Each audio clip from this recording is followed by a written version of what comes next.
कि दिल्ली देश की राजधानी में रहने वाला चाहे गरीब व्यक्ति हो, मध्यम वर्गीय हो या अमीर व्यक्ति हो,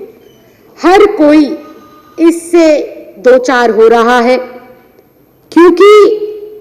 देश के अंदर जिस प्रकार से महंगाई अपने पैर पसार रही है, उससे आम जनजीवन किस प्रकार से बदहाल हो रहा है, किस प्रकार से सड़क पर चलने वाली गाड़ियों से लेकर रसोई में जलने वाली गैस और उस गैस पर पकने वाला खाना, सब किसी पर इसका असर पड़ रहा है। अपने वक्तव्य को शुरू करने से पहले मैं कुछ लाइनें कहना चाहती हूं। महंगाई हर द्वार पर चला रही है तलवार, महंगाई हर द्वार पर चला रही है तलवार, हर व्यक्ति घायल हुआ खाकर इसकी मार, क्योंकि देश में अब है मोदी जी की सरकार, क्योंकि देश में अब है झोला छापों की और जुमलेबाजों की सरकार। ये वही जुमलेबाज लोग हैं अध्यक्ष जी, जो साल 2014 के अंदर जब गुजरात से अपना झोला उठाकर चले थे तो उन्होंने एक नारा दिया था, बहुत हुई महंगाई की मार, अब की बार मोदी सरकार। और अब स्थिति क्या है? अब स्थिति ये है कि रसोई गैस हो, आटा चावल चीनी दाल हो, रेल का भाड़ा हो, हवाई जहाज का भाड़ा हो, डीजल पेट्रोल की कीमतें हो, आए दिन कोई ना कोई चीज नई नई कीमतों को तय करती है और वो कीमतें आसमान को छूती हुई नजर आ रही है। अध्यक्ष जी, दिल्ली देश की राजधानी और उस देश की राजधानी के एक विधानसभा का प्रतिनिधित्व करने का मौका मिला और उस विधानसभा में जब जनता से बात करते हैं, खास तौर पर एक महिला होने के नाते महिलाओं के बेहद करीब हैं और महिलाओं की हर सुख दुख की बातें हम तक पहुंच जाती हैं। वो खुद अपनी बातों को हम तक बहुत आम साधारण शब्दों में पहुंचाती है, अपने सुख दुख को हमारे साथ साझा करती है। और आज हर दिल्ली की महिला ये कहते हुए सुनाई देती है कि सखी सैया तो खूब ही कमात है, लेकिन महंगाई डायन खाए जात है। अध्यक्ष जी, ये बात मुझे इसलिए कहनी पड़ रही है क्योंकि आप देखिए, आउटकम बजट पेश किया माननीय उप मुख्यमंत्री मनीष सिसोदिया जी ने, और अपना जब बजट उन्होंने पेश किया सदन के सम्मुख, तो उन्होंने अपने आउटकम बजट के अंदर और एलजी के अभिभाषण के अंदर भी एक बहुत अच्छी चीज उन्होंने रखी कि देश का राज्य दिल्ली एकमात्र ऐसा राज्य है जहां पर प्रति व्यक्ति आय दिल्ली में 3,54,004 रुपए है, जो कि देश में सबसे ज्यादा है। और उसके साथ साथ दिल्ली के अंदर अरविंद केजरीवाल जी की सरकार के नेतृत्व में मिनिमम वेजेस, जो एक मजदूर को मिलने वाली मिनिमम आय है, जो मिनिमम उसका वेतन है, वो भी देश के अंदर सर्वाधिक कहीं मिल रहा है तो वो दिल्ली के अंदर मिल रहा है, अरविंद केजरीवाल की सरकार के नेतृत्व में मिल रहा है। लेकिन दुर्भाग्यवश मिनिमम वेजेस बढ़ाने के बाद, प्रति व्यक्ति आय बढ़ाने के बावजूद आर्थिक रूप से हम अपने दिल्ली के लोगों को मजबूत करने हेतु उनके बिजली के बिल को जीरो करते हैं, महिलाओं का डीटीसी का किराया हम लोग माफ करते हैं, उनके स्वास्थ्य की सेवाओं को बिल्कुल हम लोग जीरो कर देते हैं, बेहतर उनको शिक्षा देने की हमारी भरपूर कोशिश है और दे भी रहे हैं। लेकिन उसके बावजूद मेरी दिल्ली के लोगों को जिस तरह से आर्थिक तौर पर मजबूत होना चाहिए या जो उनकी जमा पूंजी बचनी चाहिए, जो उनकी बचत होनी चाहिए, उस पर अगर कोई डाका डाल रहा है हर दिन, हर दूसरे दिन, हर तीसरे दिन, हर दूसरे पहर, तो वो कोई और नहीं, केंद्र में बैठी हुई भाजपा की मोदी सरकार है। ये वही मोदी सरकार है जो 2014 के अंदर महंगाई का नारा देते हुए आती है और अपनी इस बात को कहती है कि जब हम विपक्ष में थे तो हमने महंगाई पर बड़े सवाल किए, जब हम विपक्ष में थे तो महंगाई पर हमने बड़े सवाल किए, और जब हम सत्ता में आए तो हमने महंगाई की जिम्मेदारी भी विपक्ष के सर मढ़ दी। ऐसे हमारे मोदी जी सरकार चलाते हैं। साल 2014 के अंदर महंगाई का नारा लेकर आए। उस महंगाई का नारा, जिस महंगाई की बदौलत एलपीजी सिलेंडर 405 रुपए का हुआ करता था, और आज मोदी जी के आशीर्वाद से, भाजपा के आशीर्वाद से महंगाई इतनी कम हो गई, इन जुमलेबाजों की गणित इतनी महान हो गई कि जो 405 रुपए का हमारा एलपीजी सिलेंडर हुआ करता था, वो आज इनके आशीर्वाद से 819 रुपए का बिक रहा है। ये इन्होंने महंगाई के लिए नए परचम और नए आयाम इन्होंने लिखे हैं कि महज 7 साल के अंदर किस प्रकार दोगुने से भी ज्यादा एलपीजी सिलेंडर के रेट हो गए, ये जनता देख रही है। आए दिन पेट्रोल की कीमतें बढ़ रही हैं, आए दिन डीजल के दाम बढ़ रहे हैं, और पेट्रोल और डीजल के दाम बढ़ने से निश्चित तौर पर साग, सब्जी, दूध, पानी सबका रेट इस देश के अंदर बढ़ता जा रहा है। ये बहुत अजीब से लोग हैं।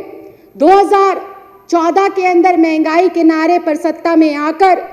जो दाल 70 से 80 रुपए हुआ करती थी, वो दाल आज 150 से 180 रुपए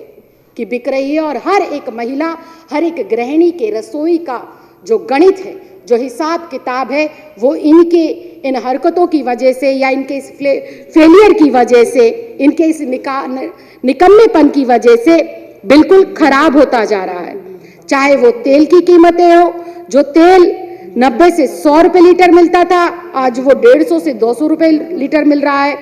पेट्रोल की कीमतें, डीजल की कीमतें किसी से छिपी नहीं है,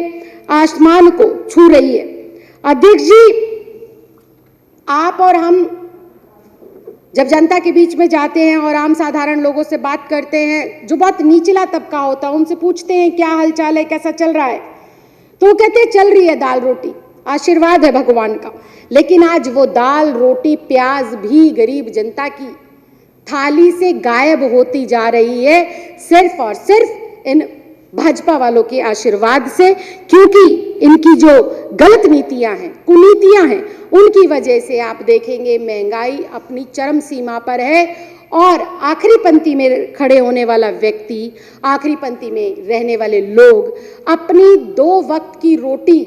को कमाने में, उसे जुटाने में भी अब असमर्थ होते जा रहे हैं, क्योंकि बेरोजगारी अपने चरम सीमा पर है, अज्ञानता अपनी चरम सीमा पर है, क्योंकि शिक्षा के क्षेत्र में ये कोई काम नहीं कर रहे हैं, रोजगार देने के लिए कोई काम नहीं कर रहे हैं, महंगाई चारों ओर मुंह बाए खड़ी है। तो अध्यक्ष जी, मैं सिर्फ इतना कहना चाहती हूँ कि जब महंगाई के ऊपर इन लोगों से बात करें, इन लोगों से चर्चा करें, तो ये बहुत ही अजीब से कुतर्क देते हैं। जैसे कि इनकी वित्त मंत्री निर्मला सीतारमण जी को ले लीजिए, जब उनसे सदन में ये पूछा गया कि प्याज की कीमतें इतनी क्यों बढ़ रही हैं, इस पर कैसे लगाम लगाई जाएंगी, तो उन्होंने बहुत साधारण और बहुत ही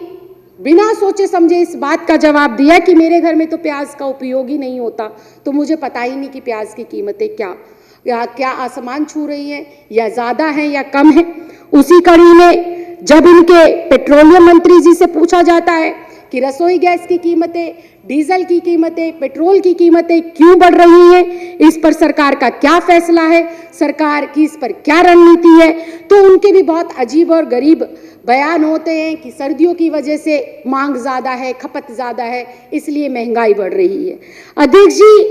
मैं सिर्फ ये कहना चाहती हूं कि हम दिल्ली में रहने वाले लोग, खास करके महिलाएं,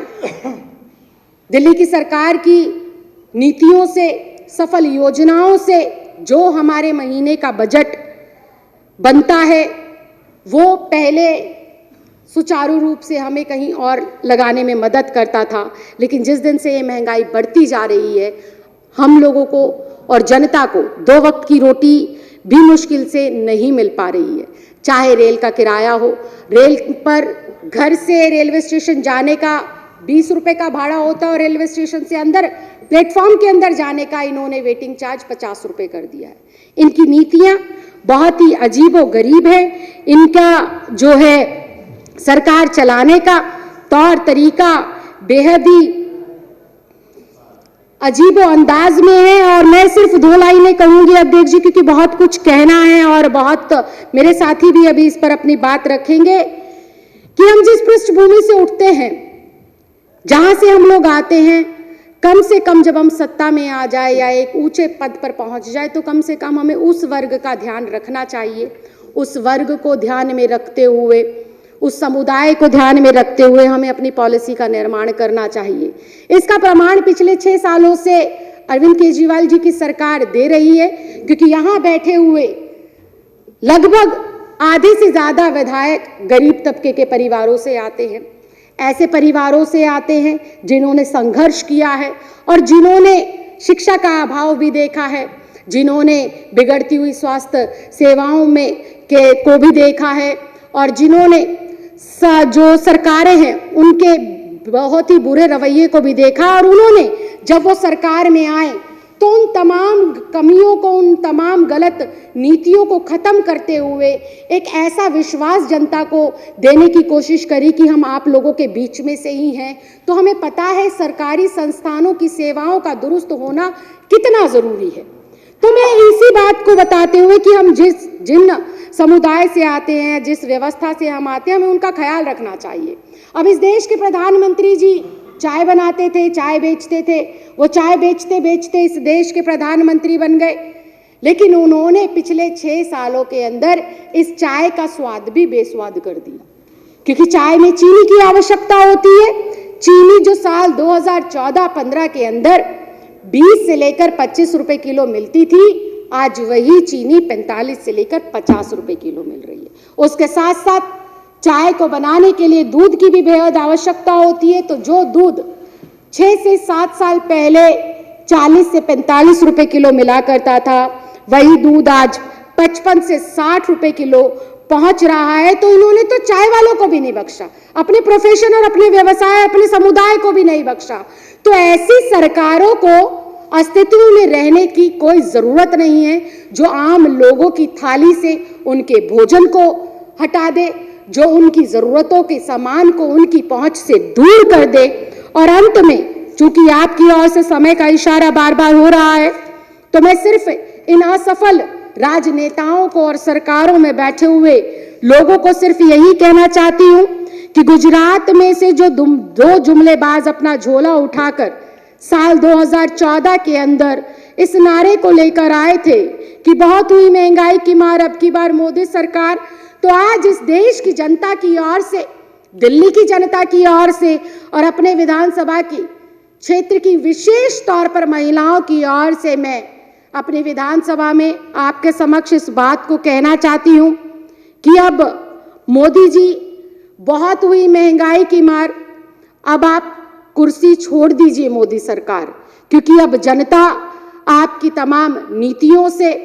आपके बहकावे के अंदर नहीं आएगी। और महंगाई से निजात पाने के लिए और अपना गुजर बसर और अपनी आरामदायक जिंदगी बिताने के लिए अगर अब इस क्षेत्र में और इस देश के अंदर किसी की जरूरत है तो वो अरविंद केजरीवाल जी के नेतृत्व में ऐसी सरकारों की जरूरत है जो गरीब तबके को और आखिरी पंक्ति में खड़े हुए तबके को उसकी जरूरत का सामान बिना उसकी आवाज उठाए मुहैया कराए। इस देश को ऐसे प्रतिनिधियों की जरूरत है, ऐसे प्रतिनिधियों की जरूरत नहीं है जो अपने आलीशान बंगलों में रहते हैं, बड़ी बड़ी गाड़ियों में चलते हैं और गरीब अगर पिसता है तो पिसता रहे, किसान आवाज उठाता है तो उठाता रहे, छात्र संघर्ष करता है तो करता रहे, महिलाएं आवाज बुलंद करें तो करती रहे। इन्हें सिर्फ करनी है तो जाति, धर्म और मजहब की गंदी राजनीति। तो अध्यक्ष जी, मैं सिर्फ ये कहना चाहती हूं कि ये जो देश के अंदर चारों तरफ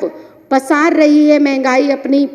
जकड़न में आम व्यक्ति को ले रही है, इस पर जो है केंद्र सरकार को फैसला लेना चाहिए, बढ़ी हुई कीमतों को तुरंत प्रभाव से कट डाउन करना चाहिए और जो हमारे मध्यम वर्गीय परिवार हैं, जो हमारे गरीब परिवार हैं, उनको जरूर जो है कुछ ना कुछ कंसेशन मिलना चाहिए। बहुत बहुत धन्यवाद। जय हिंद, जय भारत।